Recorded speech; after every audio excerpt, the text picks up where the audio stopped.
जय हिंद दोस्त, इस वीडियो के माध्यम से अभी हम पढ़ेंगे इतिहास। बुक है ग्लूसेंट का ऑब्जेक्टिव बुक।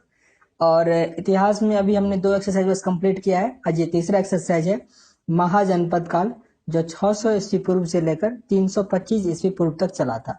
तो चलिए स्टार्ट करते हैं। पहला प्रश्न है अपना, जिसमें महाजनपद दिया गया है और उसकी राजधानी आपको यहाँ पे मिलाना है। तो गंधार का कहाँ पे था? तक्षशिला। गंधार का राजधानी तक्षशिला। सूरसेन का मथुरा, सूरसेन मथुरा। वत्स, वत्स था कौशाम्बी, वत्स का कौशाम्बी।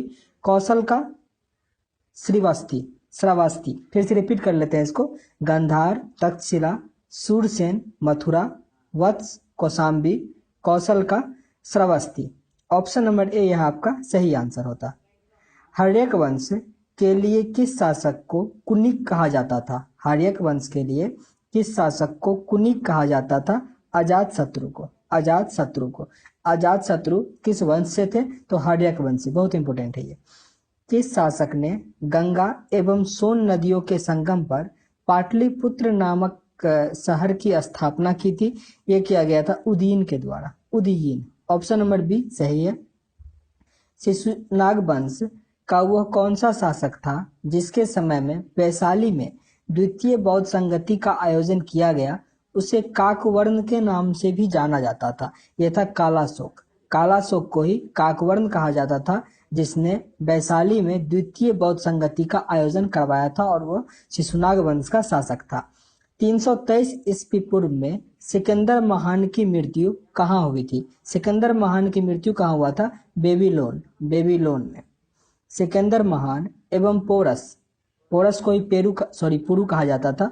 पोरस की सेनाओं ने निम्नलिखित में से किस नदी के आमने सामने वाले तटों पर पड़ाव डाला था? मीन्स किस नदी के तट पर वो रुके हुए थे? तो आंसर अपना क्या हो जाएगा? झेलम, झेलम नदी के तट पर। ऑप्शन नंबर बी सही है। किस प्रकार का मृद भांड भारत में द्वितीय नगरीकरण, शहरीकरण प्रारंभ का प्रतीक माना जाता है? फिर से रिपीट करते हैं। किस प्रकार के मृद भांड भारत में द्वितीय नगरीकरण के प्रारंभ का प्रतीक माना जाता है? उत्तरी काले पॉलिशकृत बर्तन। उस टाइम में पॉलिशकृत बर्तन मिल रहा था, ये अर्बनाइजेशन का प्रतीक था। ऑप्शन नंबर सी होगा यहाँ पे। पाली ग्रंथों में गांव के मुखिया को क्या कहा जाता है? भोजक या ग्राम भोजक? भोजक या ग्राम भोजक। ऑप्शन बी सही है। उज्जैन का प्राचीन नाम क्या था? उज्जैन का प्राचीन नाम अवंतिका, अवंतिका। ऑप्शन नंबर ए सही है। नंद वंश का संस्थापक कौन था? महापदनंद, महापदनंद। ऑप्शन नंबर ए सही है। ग्रीक या यूनानी लेखकों जिसने अग्रमीज या जेंड्रमीज कहा जाता था, कौन सा यूनानी लेखक था जिसे अग्रमीज या जेंड्रमीज कहा जाता था? उस लेखक का नाम था घननंद, घननंद। प्राचीन भारत में पहला विदेशी आक्रमण जिनके या किनके द्वारा किया गया था? प्राचीन भारत में पहला विदेशी आक्रमण किनके द्वारा किया गया था? ईरानियों के द्वारा, ईरानियों के द्वारा। Option A. प्राचीन भारत में दूसरा विदेशी आक्रमण एवं पहला यूरोपीय आक्रमण किसके द्वारा किया गया था? यूनानियों के द्वारा। इस दोनों प्रश्न को फिर से रिपीट कर लो, अच्छा प्रश्न है। ये था प्राचीन भारत का पहला विदेशी आक्रमण किसके द्वारा किया गया था? ईरानियों के द्वारा। फिर दूसरा विदेशी आक्रमण या फिर पहला यूरोपीय आक्रमण, ये किसके द्वारा? यूनानियों के द्वारा। ऑप्शन बी यहाँ सही था। ईरान के हखमनी वंश के शासक ने भारतीय भूभाग को जीतने के बाद उसे फारस साम्राज्य का 20वां प्रांत बनाया। वो शासक कौन था? उसका नाम आपसे पूछा जा रहा है। तो वो था डेरियस, डेरियस, दाराय बाहु प्रथम। ऑप्शन नंबर बी सही है। हाइडेस्पस या बितास्ता, जिसे झेलम का ही पुराना नाम है बितास्ता या हाइडेस्पस, इसे उस युद्ध के नाम से भी जाना जाता है जो सिकंदर और पोरस के बीच हुआ था। या तो फिर मीन्स क्या बताएं, झेलम नदी के तट पर हुआ था, और झेलम नदी को उस टाइम में हाइडेस्पस कहा जाता है। इस नाम को नहीं भूलना, कहीं कहीं आपको हाइडेस्पस झेलम के बदले में डाल देगा, तो कंफ्यूज नहीं करना, बार बार रिपीट करो हाइडेस्पस, ठीक है ना? हाइडेस्पस का युद्ध। तो ये किन दोनों के बीच हुआ था? तो आंसर मैंने बोल ही दिया, सिकंदर और पोरस के बीच हुआ था, सिकंदर और पोरस के बीच। इसको हाइडेस्पस का युद्ध भी कहा जाता है। तो प्रश्न अगर ये आ जाए कि हाइडेस्पस के युद्ध किन दो लोगों के बीच हुआ था या किन दो शासकों के बीच हुआ था, तो सिकंदर और पोरस के बीच। कब हुआ था? 326 ईस्वी पूर्व, 326 ईस्वी पूर्व हाइडेस्पस का युद्ध सिकंदर और पोरस के बीच हुआ था। वर्तमान में वही झेलम नदी है। सिकंदर ने भारत पर कब आक्रमण किया? सिकंदर ने भारत पर कब आक्रमण किया? वो हेडस्पस का युद्ध था 326 ईस्वी पूर्व। यहाँ पे शासक और वंश दिया गया है आपको, यहाँ पे सुमेलित। तो बिंदुसार था हर्यक वंश का, बिंबिसार हर्यक वंश का, कालाशोक शिशुनाग वंश का, कालाशोक शिशुनाग वंश का, महापद्नंद नंद वंश का, और बिंदुसार मौर्य वंश का। रिपीट कर लेते हैं इसको फिर से। बिंबिसार हर्यक वंश, कालाशोक शिशुनाग वंश, महापद्नंद नंद वंश, बिंदुसार मौर्य वंश। आगे 18वां प्रश्न है, इसमें भी महाजनपद और आधुनिक क्षेत्र दिया गया है कि उसको अब किस नाम से जानते हैं। मगध पटना, मगध पटना व गया जिला था। वत्स इलाहाबाद, वत्स कौन सा जगह था? इलाहाबाद। कौशल अवध, और अवंती मालवा। अवंती मालवा काफी इंपॉर्टेंट है। कौशल अवध, वत्स इलाहाबाद, मगध तो पता ही है पटना और गया।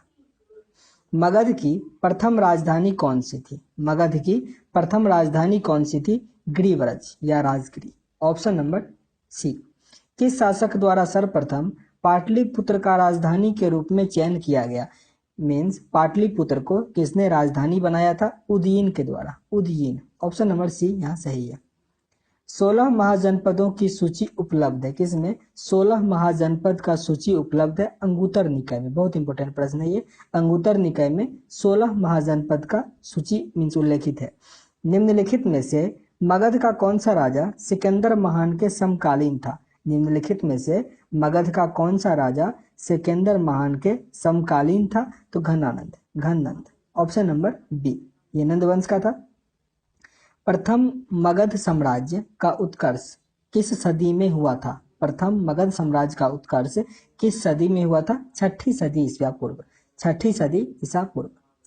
सिकंदर की भारत में सफलता के निम्न कारण, इसमें से कौन सा कारण सिकंदर का सफल रहने का कारण था भारत में? तो भारत में तब तक कोई केंद्रीय सत्ता नहीं था, मतलब सब छोटा छोटा साम्राज्य था। उसकी सेना श्रेष्ठ प्रकार की थी, ट्रेंड था। उसे देशद्रोही भारतीय शासकों का सहयोग मिला, ये तो हर शासक को मिला था। वह एक अच्छा प्रशासक भी था। तो यहाँ पे सारे कथन सही है।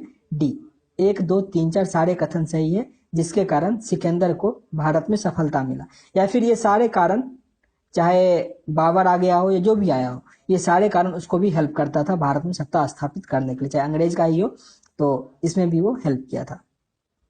आगे दिया गया राजा और राज्य, कहाँ का राजा कौन था आपको यहाँ पे सुमेलित करना है। तो पद्दोत, ये था अवंती का। पद्दोत, पद्दोत राजा कहाँ का था? अवंती का। उदयीन था मगध का, उदयीन मगध का। प्रसेनजित था कौशल का, प्रसेनजित कौशल का। अजातशत्रु वत्स, अजातशत्रु वत्स। फिर से रिपीट करते हैं। प्रद्योत, प्रद्योत अवंती, उदयीन मगध, प्रसेनजित कौशल, अजातशत्रु वत्स।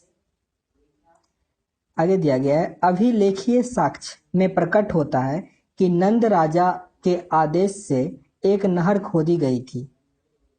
नंद राजा के आदेश से इसमें से एक नहर खोजा गया था। वो कहाँ ये नहर खोजा गया था? कलिंग में, कलिंग। ऑप्शन नंबर सी सही है। पहला ईरानी शासक जिसने भारत के कुछ भाग को अपने अधीन कर लिया था? Darius, Darius. Option number C. Magadh के राजा अजातशत्रु का सदैव किस गणराज्य के साथ युद्ध रहता था? यह है बज्जी सिंह या वैशाली के साथ, वैशाली। बज्जी संघ के विरुद्ध मगध राज्य के किस शासक ने प्रथम बार रथ मूसल, एक प्रकार का ऐसा हथियार था, मीन्स उसमें गद्दा लगा रहता था, और एक महाशिला कंटक था जिससे पत्थर निकलता रहता था, ठीक ना। तो इस 2 प्रकार के हथियारों का प्रयोग किसने किया था? आंसर क्या हो जाएगा अपना? अजातशत्रु। अजातशत्रु ने पहली बार वैशाली के अगेंस्ट ये रथमूसल और महाशिला कंटक 2 हथियार का प्रयोग किया था। नंद वंश का अंतिम सम्राट कौन था? नंद वंश का अंतिम सम्राट कौन था?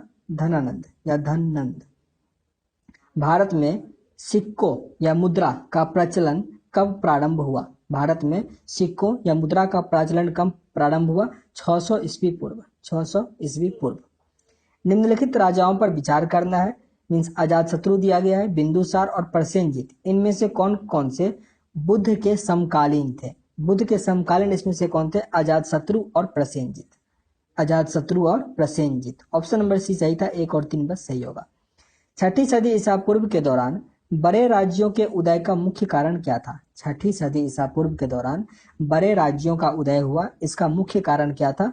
कि उत्तर प्रदेश और बिहार में व्यापक पैमाने पर लोहे का उपयोग होना प्रारंभ हुआ। ऑप्शन ए सही है। मगध सम्राट बिंबिसार ने अपने राज्य वैद्य जीवक को किस राज्य के राजा की चिकित्सा के लिए भेजा था? मगध सम्राट बिंबिसार ने अपने राज्य वैद्य जीवक को किस राज्य के राजा का चिकित्सा करने के लिए भेजा था? अवंती के राजा का चिकित्सा के लिए भेजा था। किस शासक ने अवंती को जीतकर मगध का हिस्सा बना लिया? शिशुनाग। किस मगध सम्राट ने अंग का विलय अपने राज्य में कर लिया? ये किया गया बिंबिसार के द्वारा। किस मगध सम्राट ने अंग का विलय अपने राज्य में कर लिया? बिंबिसार ने। शिशुनाग ने किस राज्य का विलय मगध साम्राज्य में नहीं किया? इसमें से किसका विलय मगध साम्राज्य में नहीं किया? तो काशी का नहीं किया, जबकि अवंती और वत्स दोनों को अपने अंदर मिला लिया था।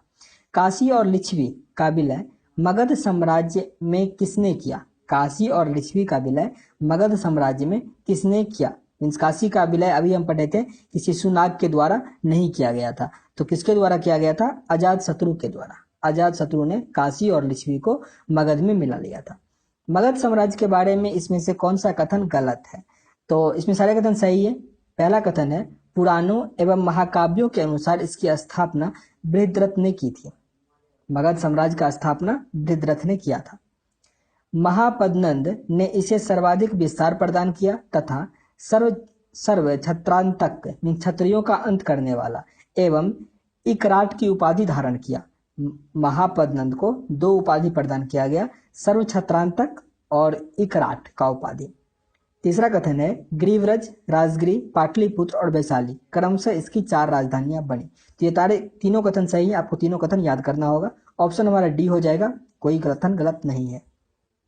सिकंदर के आक्रमण के समय उत्तर भारत पर निम्नलिखित राजवंशों में से किसका शासक था? सिकंदर के समय 326 ईसा पूर्व में उत्तर भारत में किसका शासक था? नंदवंश का। Option number A. निम्नलिखित में से कौन सा एक छठी सदी ईसा पूर्व प्रारंभ में भारत का सर्वाधिक शक्तिशाली नगर राज्य था? इसको फिर से रिपीट कर लेते हैं इस प्रश्न को। निम्नलिखित में से कौन सा एक ईसा पूर्व छठी सदी ईसा पूर्व में प्रारंभ में भारत का सर्वाधिक शक्तिशाली नगर बन गया था? तो मगध। ऑप्शन नंबर डी आपका सही आंसर होगा। निम्नलिखित में से कौन कौन से भारत पर ईरानी आक्रमण के प्रभाव के रूप में जाना जाता है? पहला है खरोष्ठी लिपि का प्रचार, बिल्कुल सही है, खरोष्ठी लिपि का प्रचार हुआ। खरोष्ठी लिपि जैसे उर्दू लिखा जाता है दाएं से बाएं की तरफ, तो ऐसा ही खरोष्ठी लिपि भी होता है। अभिलेख उत्कीर्ण करने की कला का प्रचार, जिसका मैंने जिक्र क्यों किया, पिछली बार भी पीएससी में पूछा गया था कि इनमें से कौन सी लिपि बाएं से दाएं लिखी जाती है, तो खरोष्ठी लिपि, ठीक ना। आगे क्या है, अभिलेख उत्कीर्ण करने की कला का प्रचार, यह भी हुआ था। ईरानियों का छत्रप प्रणाली का प्रचार, यह भी प्रारंभ हुआ। घंटा आकार का गुंबज कला का प्रचार, यह भी आरंभ हुआ। और स्त्री अंगरक्षकों की नियुक्ति, तो ये 5 प्रथा इस टाइम में स्टार्ट हुआ था। आंसर अपना डी हो जाएगा, सभी कथन सही है। निम्नलिखित में से कौन सा एक सिकंदर के आक्रमण का प्रभाव नहीं था? सिकंदर के आक्रमण से इसमें से किस पे प्रभावित नहीं हुआ था? तो उसने भारत को यूनानियों की रियासत बनाया, ऐसा नहीं हुआ था। ऑप्शन डी सही है। निम्नलिखित में से किस राज्य में गणतंत्रात्मक शासन व्यवस्था नहीं थी? गणतंत्रात्मक शासन व्यवस्था किसमें नहीं था? मगध में। मगध, ऑप्शन नंबर डी सही है। जबकि कहाँ कहाँ था? तो कपिलवस्तु के शाक्य, वैशाली के लक्षवी और कुशीनगर के मल्ल में गणतंत्रात्मक शासन व्यवस्था था। निम्नलिखित में से किसे सेनिया मीन्स नियमित और अस्थायी सेना रखने वाला कहा जाता था? जो परमानेंट सैनिक रखता था वो कौन था? बिंबिसार। Option number A. निम्नलिखित में से किसे उग्रसेन कहा जाता था? मीन्स भयानक सेना का स्वामी किसे कहा जाता था? महापद्नंद को। डेरियस, जिसे दारियाबाहु प्रथम भी कहा जाता है, ने 526 ईस्वी पूर्व में सिंधु के तटवर्ती भूभाग को जीतकर उसे ईरान का 20वां क्षत्रपी प्रांत बनाया। उसमें कितना राजस्व प्राप्त होता था? उसे कितना राजस्व प्राप्त होता था? 360 टैलेंट। निम्नलिखित में से कौन सिकंदर के साथ भारत आने वाला इतिहासकार नहीं था? सिकंदर के साथ मेनली कौन कौन से इतिहासकार आए थे? तो नियाकर्स, एरिस्टोबुलस और एनासिक्रिटस। हेरोडोटस उनके साथ नहीं आया हुआ था, तो ये तीनों आया था, ये नहीं आया था, इसलिए हेरोडोटस अपना क्या हो जाएगा, आंसर हो जाएगा। इन्हें हिस्ट्री का फादर भी कहा जाता है। महाजनपद काल की श्रेणियों के संचालक को कहा जाता था, संचालक को उस टाइम में क्या कहा जाता था, श्रेष्ठीन, श्रेष्ठीन।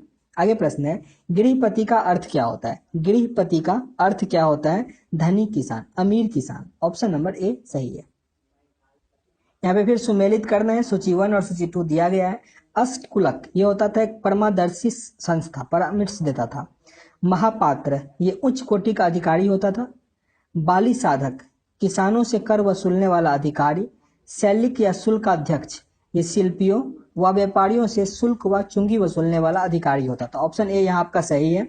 आगे प्रश्न है, मगध के किस प्रारंभिक शासक ने राज्यारोहण के लिए अपने पिता की हत्या की एवं उसी कारणवश उसने अपने पुत्र को मार दिया। फिर से रिपीट करते हैं इसको।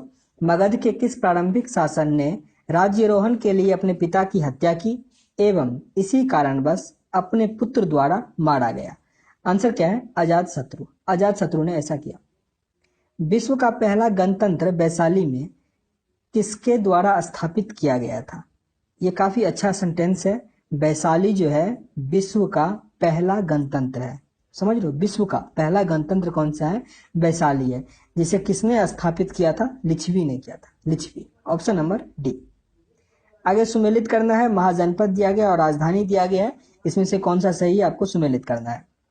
तो कुरु, इंद्रप्रस्थ, कुरु, इंद्रप्रस्थ, पंचाल, पंचाल कहाँ का होगा, कौशाम्बी, पंचाल, कौशाम्बी। 1 मिनट, मैंने शायद गलती किया, इसको फिर से रिपीट कर लो। कुरु, इंद्रप्रस्थ, कुरु, इंद्रप्रस्थ, पंचाल, अहिछात्र, कौशल, साकेत, कौशल, साकेत, वत्स, कौशाम्बी। ऑप्शन नंबर बी यहाँ आपका सही होगा। निम्नलिखित में से कौन एक बौद्ध ग्रंथ 16 महाजनपदों का उल्लेख करता है। अभी पढ़े थे अंगुत्तर निकाय, जिसमें 16 जनपद की सूचीबद्ध उल्लेख है। आंसर है ए।